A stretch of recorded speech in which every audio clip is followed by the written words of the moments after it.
Pak Ferdi. Bismillahirrahmanirrahim. Assalamualaikum warahmatullahi wabarakatuh. Yang saya hormati pimpinan rapat, kemudian berserta teman-teman Komisi 10.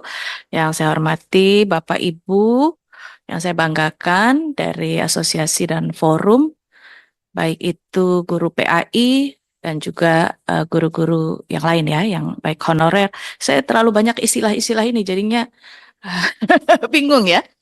Senang sekali saya dapat bertemu dengan Bapak Ibu semua, ya pejuang-pejuang di dunia pendidikan, ya orang-orang yang sangat berjasa terhadap bangsa dan negara, namun hak-haknya masih sangat-sangat terabaikan gitu. Tapi mungkin Bapak Ibu kenal Pak Ferdi yang sebagian, bagaimana beliau juga berjuang untuk ini, begitu juga kami di Komisi 10. Jadi apa curhatan Bapak Ibu tadi yang disampaikan, masing-masing punya permasalahan masing-masing ya dari tiap daerah atau secara keseluruhan. Ini sebenarnya kami sudah mendengar juga sebelum-sebelumnya. Walaupun mungkin ada lagi yang baru nih, yang VIP ya. Ternyata harus ada uang. Nggak tahu di daerah lain apakah juga seperti itu. Nah, ini beda-beda ya. Daerah lain nggak pakai uang kok. Tapi di daerah Ibu, kalau mau masuk ke dalam daftar orang-orang yang akan mengikuti tes tersebut, ternyata harus pakai uang. Nah, ini kan nggak betul ya. Karena seharusnya memang tidak ada biaya-biaya seperti itu. Jadi kalau kita lihat dari carut marut di dunia pendidikan ini ya, Bapak Ibu, mulai dari kekurangan sekolah, sarana prasarana, kompetensi guru.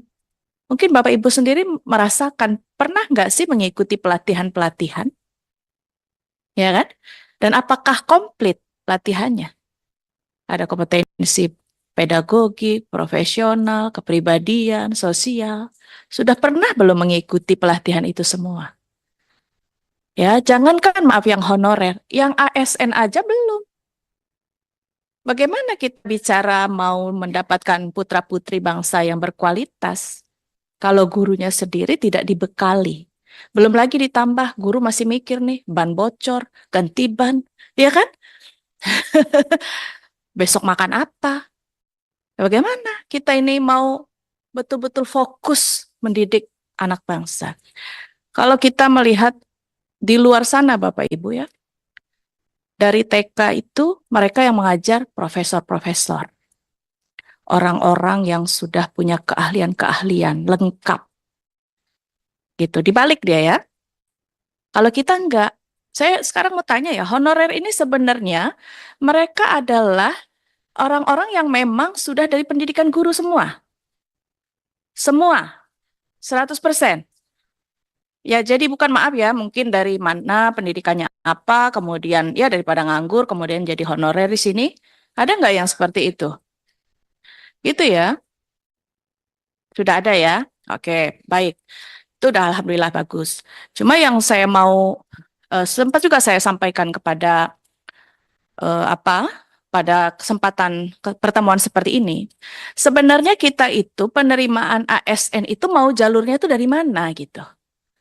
Apakah melalui honorer dulu, kemudian menjadi P3K, kemudian menjadi ASN, ataukah honorer lanjut ke ASN, ataukah masuk kemudian dites, mungkin apa namanya, kayak magang dulu berapa tahun kemudian langsung jadi ASN, atau seperti apa gitu.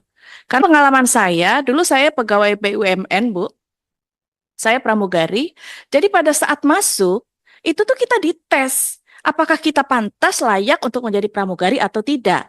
Ada 8 tes, ya psikotesnya, penampilan, bahasa Inggrisnya, pengetahuan umum, dan lain-lain ya.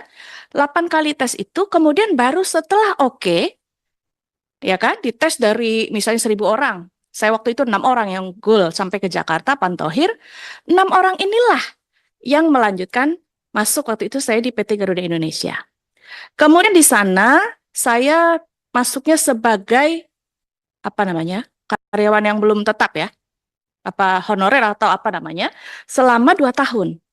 Tapi jelas gitu loh. Jadi kalau misalnya masuk sebagai honorer 2 tahun, anggaplah seperti magang dulu kita harus menambah ilmu. Tapi di situ, begitu 3 bulan kami mulai praktek dan lain-lain, di situ mulai penambahan, ditambah bahasa Inggrisnya, ditambah bahasa Jermannya, ditambah segala macam. Sehingga dalam waktu 2 tahun dia sudah menjadi seorang yang profesional. Siap lagi ke dunia internasional seperti itu. Baru kemudian berkarir menjadi pegawai tetap. Begitu. Nah kan harusnya begitu jenjangnya Bu ya. Kalau kita ini enggak kan, ada yang honor dulu, ada yang enggak pakai honor langsung masuk, ada yang honor sudah 30 tahun enggak diangkat-angkat, ada yang baru masuk sudah diangkat. Pusing gitu ya Bu ya. Saya bisa merasakan sekali apa yang Bapak Ibu rasakan. Tapi kami punya tanggung jawab di Komisi 10 ini untuk terus berjuang. Kita punya waktu mungkin tidak lama untuk periode yang sekarang. Tapi Alhamdulillah mungkin kita semua di sini yang hadir ini insya Allah melanjutkan lagi di periode berikut sehingga masih terus bisa melanjutkan dan ya semoga juga masih tetap di Komisi 10. Kalau Pak Ferdi udah menjadi penghuni tetap sebenarnya. Sudah 6 periode beliau di Komisi 10. Ya, jadi semoga ya perjuangan berikutnya ini kita benar-benar lah. Kami sekarang sedang ada menjadi panja biaya pendidikan. Dan di situ, saya di sini baru 1 tahun lebih, Bapak Ibu, sehingga saya ya baru tahu, oh ternyata begitu dibuka ya satu-satu. Waduh, luar biasa carut-marutnya. Ya, sehingga dengan apa yang kami temukan di panja biaya pendidikan tersebut ya, kenapa biaya sudah sebesar itu tapi kok tidak mencukupi jumlah sekolah, kualitas guru, sarana prasarana, honorer, pengangkatan dan lain-lain ya. Nah, disinilah kita dengan kehadiran Bapak Ibu semua itu menambah apa yang sekarang menjadi kami rangkum untuk menjadi satu perjuangan insya Allah ke depan yang lebih baik seperti itu. Jadi saya berharap semua terus kita berikhtiar ya. Terus berikhtiar, jalur langit juga ditingkatkan. Sama-sama kami di sini, jangan khawatir. Kami pasti akan terus ya. Apalagi nanti sebagian kan ada komunikasi dengan Pak Ferdi yang bisa secara intens bisa terus diingatkan. Tapi kami melalui panja pun satu-satu permasalahan ini harus kita tuntaskan. Dan kita berharap dengan waktu yang mungkin cuma 2 bulanan lagi sekarang, tapi jangan putus asa untuk kita teruskan pada periode berikutnya. Dan semoga ya kita bisa, saya nggak tahu menterinya mungkin ganti ya. Ya tentu kita berharap menteri yang baru akan lebih bisa memahami apa yang seharusnya dilakukan untuk dunia pendidikan dari segala hal tadi itu. Ya, karena Bapak Ibu di sini saya senang juga masih bisa senyum gitu ya. Saya pusing kali Bu kalau digaji 300.000 sebulan saya udah nggak bisa senyum Bu. Iya, ya luar biasa. Insya Allah itu akan menjadi amal jariah untuk Bapak Ibu semua. Dan terus kita berjuang ya bersama-sama. Salam hormat, salam sayang buat keluarga kita, teman-teman yang lain yang tidak hadir pada saat ini. Insya Allah apa yang kita perjuangkan bersama ini akan mendapatkan hasil bukan hanya untuk Bapak Ibu yang hadir di sini, tapi untuk seluruh Bapak Ibu guru yang juga mengalami nasib yang sama seperti Bapak Ibu di sini. Terima kasih, banyak maaf. Wabillahi taufiq wal hidayah. Assalamualaikum warahmatullahi wabarakatuh.